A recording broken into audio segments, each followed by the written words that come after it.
Welcome to Illinois in Focus. I'm Greg Bishop. Coming up, we'll review the week's top stories about a judge blocking a controversial mid-election year law and a measure that could impact the mental health of K-12 students. I'll then join the Center Square's Dan McCaleb to further discuss those stories and more. That's ahead with Illinois in Focus. I'm Greg Bishop. Tired of being in the dark about what happens day to day under the dome in Springfield? Do you want to be more informed in the decision-making process? If so, you need Blue Room Stream, a live and archived video streaming service that provides access to government meetings and events. With Blue Room Stream, you can watch elected officials in action, holding them accountable, and having your say on issues that matter most to you. Blue Room Stream is the perfect way to stay informed about Illinois state government and to be a more engaged citizen. Become a subscriber today at blueroomstream.com.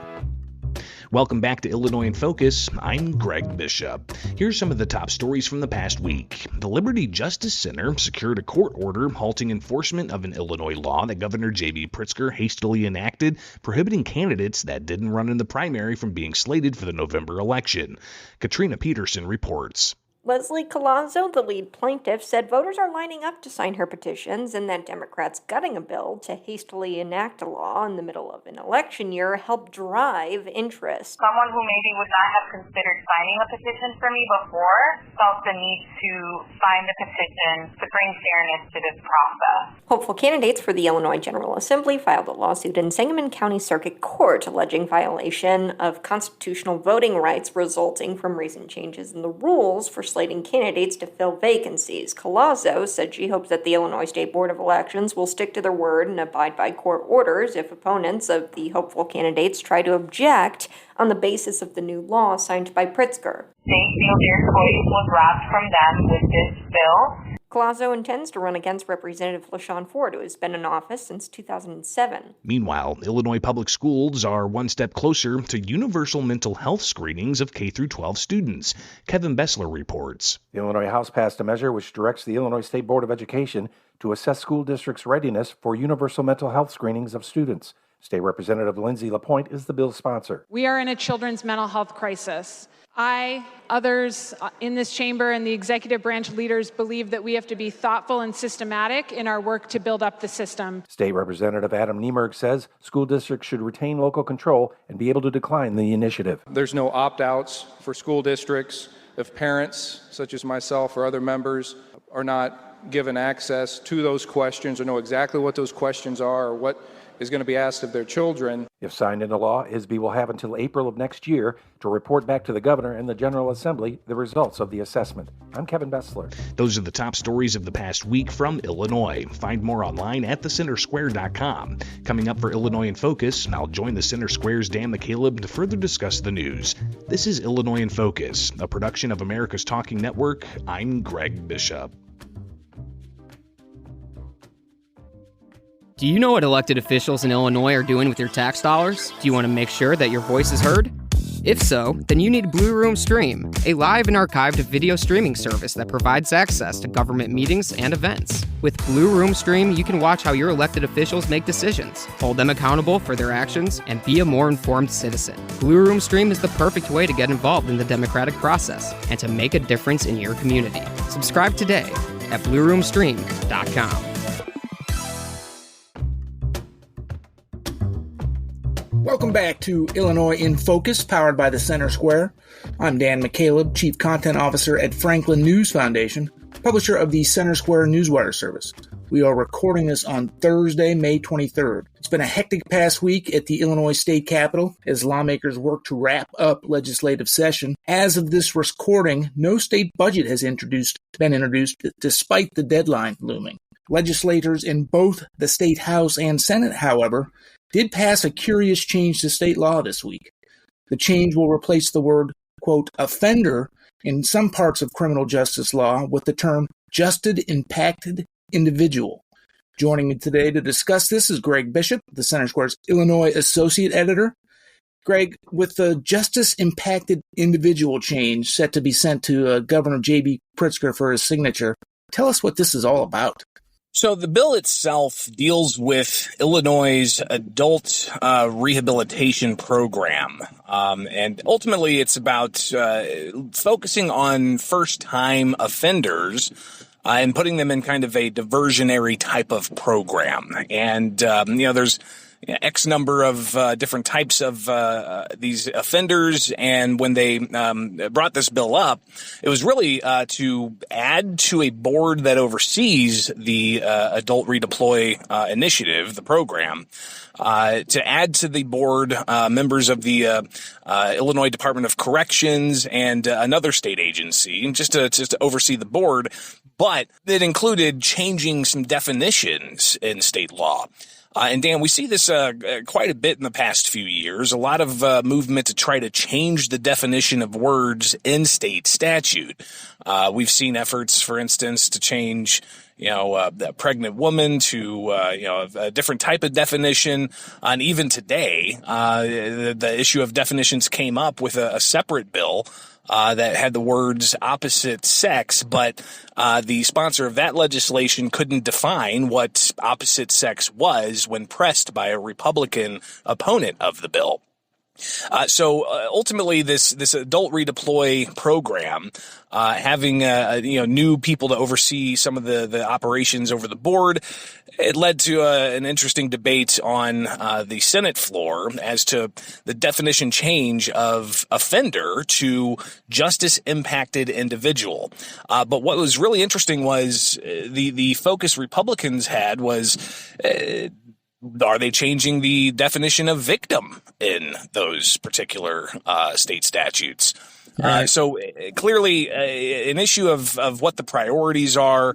Is it to soften language in a way to maybe not have those what's now defined as offender be offended by being called an offender? And Democrats moving forward with changing that to justice impacted individual. That's what I was going to ask you, Greg. Is offenders somehow offensive to those who commit crimes? And is that something lawmakers should even worry about? Apparently it is, because they went ahead and advanced this bill out of both chambers, and it can be sent to the governor soon to change that definition. So we'll obviously see this thing through to where the governor gets it on his desk. But it definitely sparked a spirited debate and a lot of reaction online. Social media really went how social media goes with these types of stories, spreading far and wide. And even one story posted had Elon Musk replying to it on social media. And it's fascinating to see what the priorities are at the State House, while we still have yet to see a state budget. Wow, Elon Musk, huh? I assume on social media the word woke was used.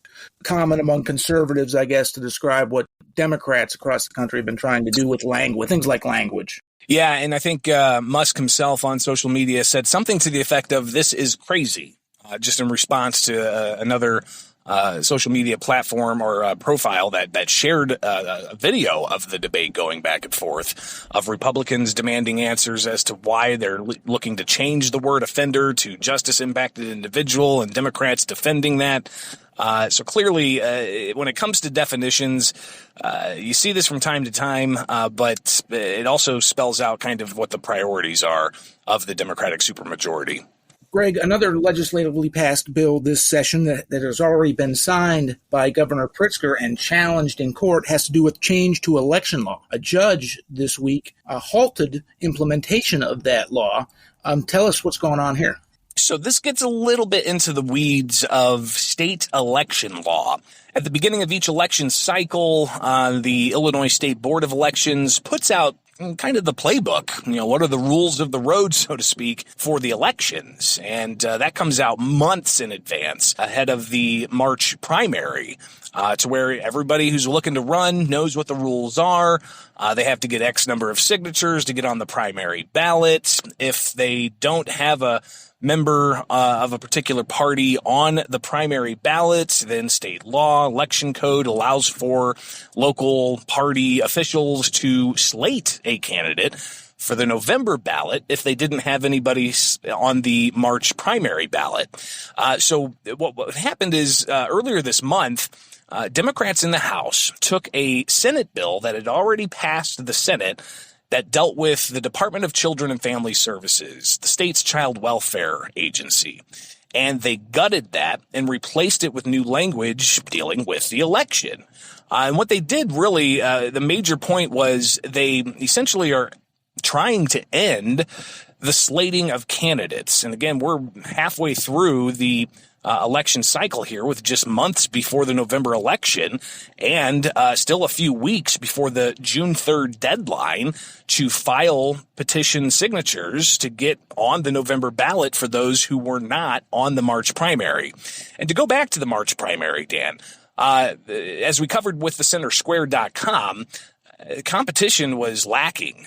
More than half of the available state house seats up for grabs this November in the primary, the party was already determined in more than half of those available seats. Meaning voters don't have a choice, essentially. Essentially. And a lot of those seats where the party was already chosen, there was no opposing person in the primary for that party. So whoever was on the primary ticket essentially is going to be able to walk in and be the representative or the state senator for that district with no competition.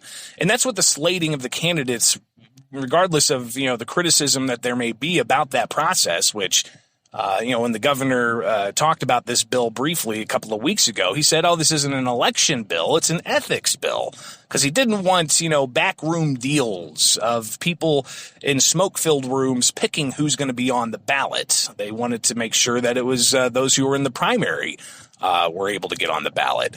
But the rules as they were set up and the playbook was there. But now Democrats, they passed a law and the governor enacted to change those rules midway through. Well, there were candidates all up and down the state, including in Chicago, who were hoping to get on the ballot as a slated candidate. One in particular, Leslie Collazo, she said that when she saw there was no Republican in her Chicago State House district on the March primary ballot, she said she noticed that before it was too late to try to get onto the primary ballot herself. So she talked to local party officials to get set up and to be slated. And again, that June 3rd deadline just around the corner. Now, when they enacted this law, the Illinois State Board of Elections said that they'll follow any court orders, but they will accept those petitions on the June 3rd deadline and go through the objection process, which lasts until June 10th, where they can accept objections. And essentially people could object saying, the signatures are invalid, or they could possibly use this new state law to say, state law says you can't slate candidates. So the State Board of Elections should deny that candidate's slot on the November ballot.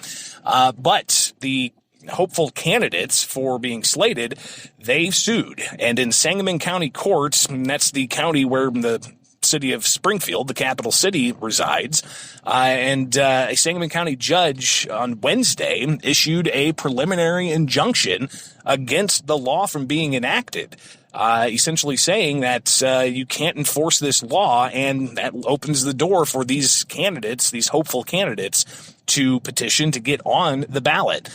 So the next court date in this case, because it's just a preliminary injunction, just an initial halt to the law, as the court case proceeds, the next hearing is June 3rd, which just so happens to be the date, the deadline for people to file to get on the November ballot.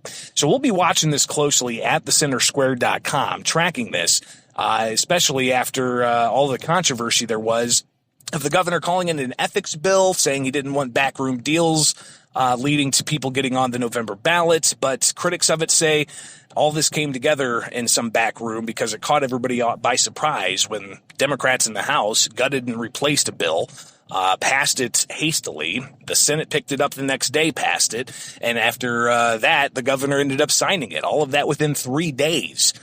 So clearly this is a controversy. Opponents say that it's meddling in the election midway through. It's changing the goalposts midway through.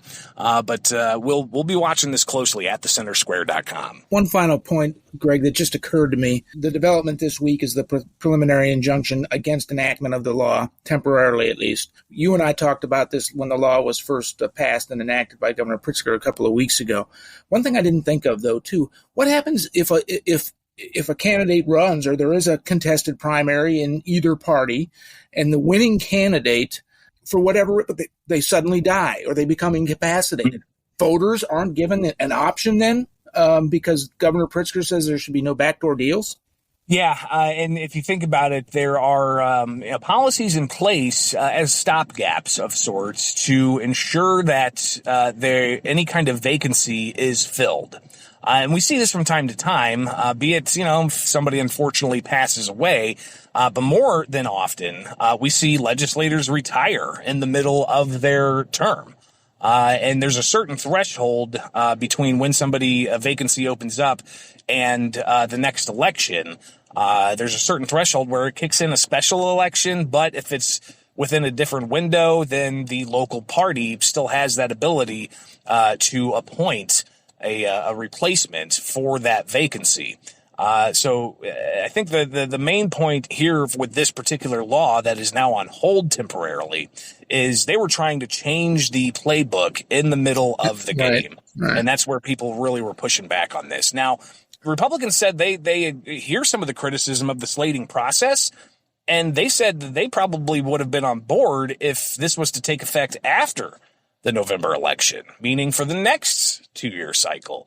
Change the rules, that's fine. But the fact this came in the middle of the election cycle with just months before the November election Republicans were suspicious of what was really behind this particular act that they said really led to the November election being even less competitive.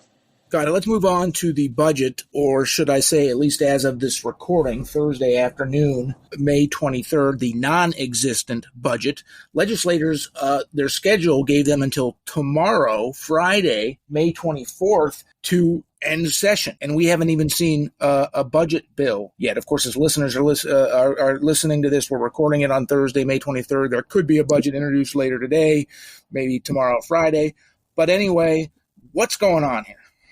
Yeah, so constitutionally, the legislature has until May 31st to pass measures they want to have enacted immediately with simple majorities. Now, come June 1st, June 2nd, they could possibly pass a budget with super majorities, but it's that May 31st deadline. Now, when the House and Senate was setting up this legislative year, they went ahead and put on the calendar May 24th as a scheduled adjournment date. And that's Friday. And they have contingency days for the rest of the month through the 31st.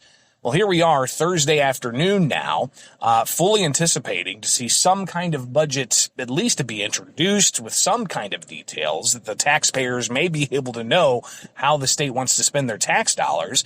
But the procedure here, there's a couple of different ways this can go, and people can follow us at thecentersquare.com/Illinois for the very latest, because we're here on the ground from gavel to gavel to make sure that we get people what they need to know.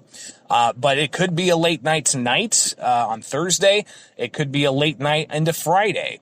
And then we're anticipating possibly even being here after midnight into Saturday. And all of that's because of the process here. It gets a little bit into the weeds, but they have to bring a bill up in one chamber, pass it, and then have it read in another chamber before they can pass it.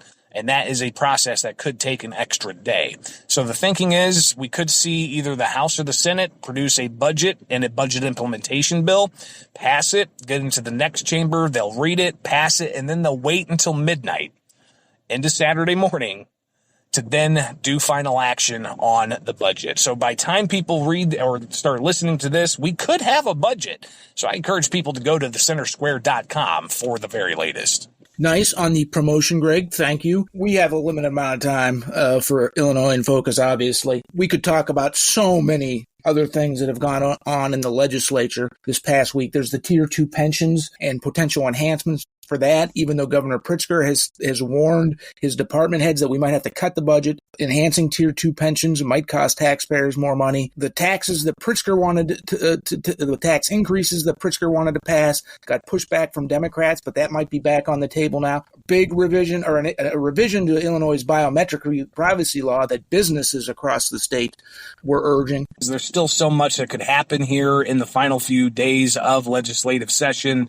I think, something you didn't mention is the possibility and the prospect of sports betting taxes. And that's one of the tax increases that the governor was looking for. We could see some kind of modified proposal on that. We could see a modified proposal on the tax increase on retailers. We could see a modified proposal on the tax increase for businesses when it comes to deductions for losses that a business could take. But we do know that they are also lining up to do a massive tax incentive package to change all these different tax incentives that the state has. One being the reimagining energy and vehicles tax credits, the REV credit. There could be changes to the EDGE tax credit and a variety of other tax credit programs. The Department of Commerce and Economic Opportunity, they say that this package could produce $20 billion and thousands of jobs over 30 years, but it could come with a cost to taxpayers of $300 million extra dollars. And while they discuss this and possibly pass this as part of the overall budget package, the issue of the Invest in Kids Act, Dan, that's that school choice scholarship program. Right. It's not funded by taxpayers. It's funded by private donors who give to a granting organization, and that granting organization gives grants to families to get their kid out of a failing public school to go into a thriving private school. That program expired at the end of 2023, leaving thousands of families in the lurch as to what's going to happen with their kids for the coming school years. And the program itself ending. You've got some Republicans and some Democrats wanting to reinstate that program, maybe modify it a bit. But while they talk about all of these different massive tax incentive packages for big businesses, there's been little to no discussion on reinstating the Invest in Kids school choice scholarship program. So, again, we're in the final days here. Anything can happen. We could see all of these different tax increases brought up and passed by the supermajority Democrats. We could see pork projects, so-called pork projects for legislators going back to their districts to fund, different types of programs and projects and construction and so on.